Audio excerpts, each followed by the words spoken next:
प्यारे विद्यार्थियों, स्वागत है आपका हमारे चैनल पर। विद्यार्थियों, आज की कक्षा में हम समझेंगे प्रवाह कार्यपुस्तिका गणित कक्षा 6 एवं 7 में आकलन 14।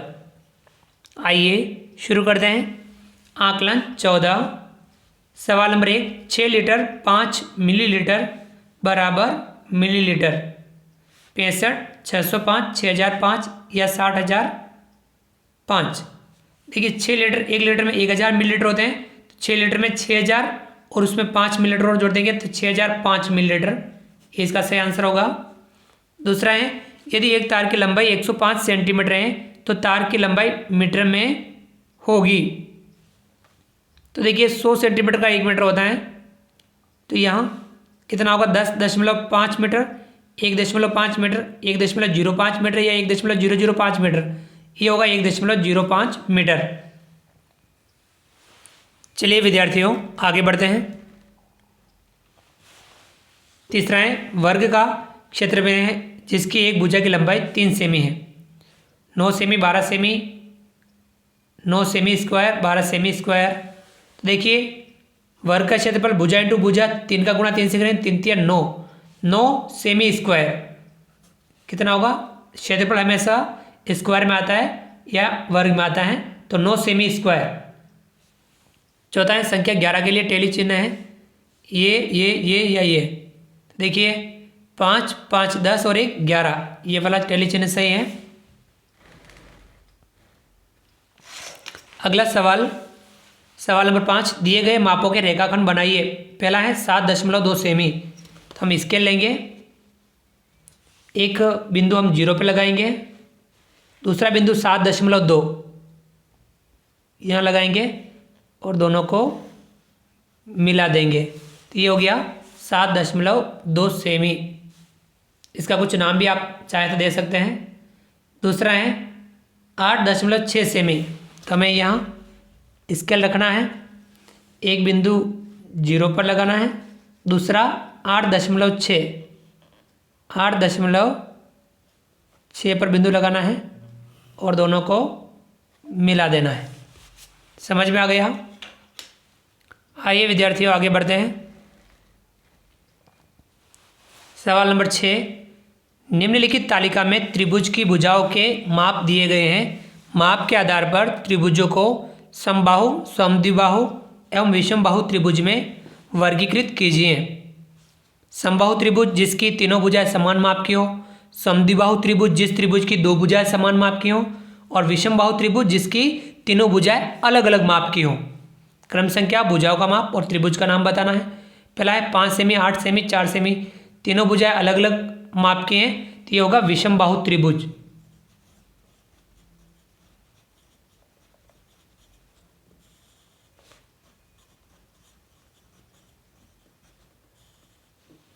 दूसरा है 9 सेमी, 7 सेमी, 7 सेमी, 2 भुजाएं समान माप की है, एक भुजा अलग माप की है, तो ये होगा समद्विबाहु त्रिभुज।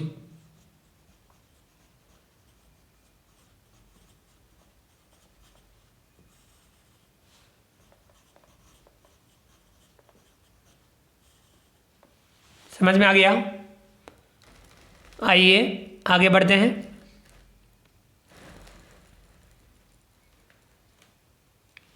सवाल नंबर 7, नीचे दिए गए कथनों के लिए सत्य अथवा असत्य लिखें। पहला है, आयत का प्रत्येक कोण समकोण होता है।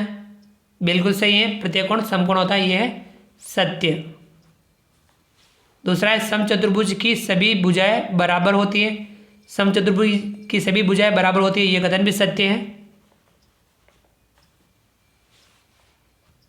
तीसरा है, त्रिभुज के कोणों को मापकर त्रिभुजों के नाम न्यून कोण, समकोण, अधिकोण लिखिए। अब यहाँ हमें त्रिभुज के कोणों को मापना है और उसके आधार पर हमें त्रिभुज का प्रकार बताना है। देखिए इसके कोणों को मापेंगे, 60 डिग्री,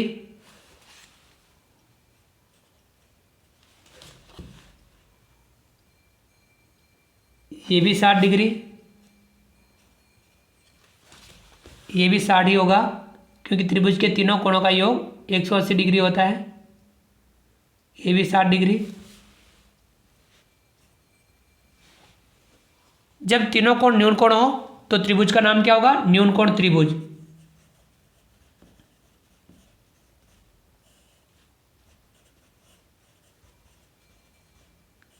न्यूनकोण त्रिभुज।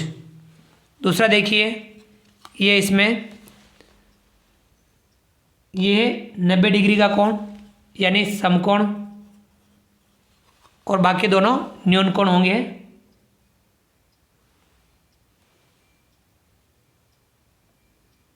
ये है 40 डिग्री और ये होगा 50 डिग्री।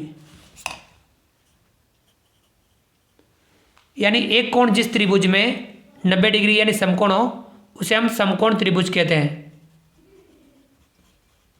समकोण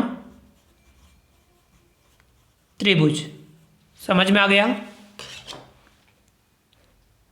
अगला लास्ट सवाल है 9। एक कमीज को बनाने में 2 मीटर 50 सेमी कपड़ा लगता है, तो ऐसे ही 5 कमीज बनाने में कुल कितना कपड़ा लगेगा? तो 2.50 मीटर का गुणा हम करेंगे 5 से, तो कितना आ जाएगा? 12.50 मीटर कपड़ा। कितना कपड़ा लगेगा? 12 मीटर 50 सेमी यानी 12.50 मीटर। तो विद्यार्थियों, ये था आकलन 14। तो हमने आज की क्लास में आकलन 14 को समझा। आप भी इसे ध्यानपूर्वक समझिए, इसका अभ्यास कीजिए। विद्यार्थियों, उम्मीद करता हूँ कि आपको आज का वीडियो पसंद आया होगा। वीडियो को लाइक कीजिए, चैनल को सब्सक्राइब कीजिए और अधिक से अधिक साथियों, विद्यार्थियों, मित्रों तक वीडियो शेयर जरूर कीजिए। मिलते हैं अगली क्लास में नए वीडियो नए कंटेंट के साथ में। तब तक के लिए थैंक यू, धन्यवाद, जय हिंद, जय भारत। आपका दिन शुभ रहे। Thank you.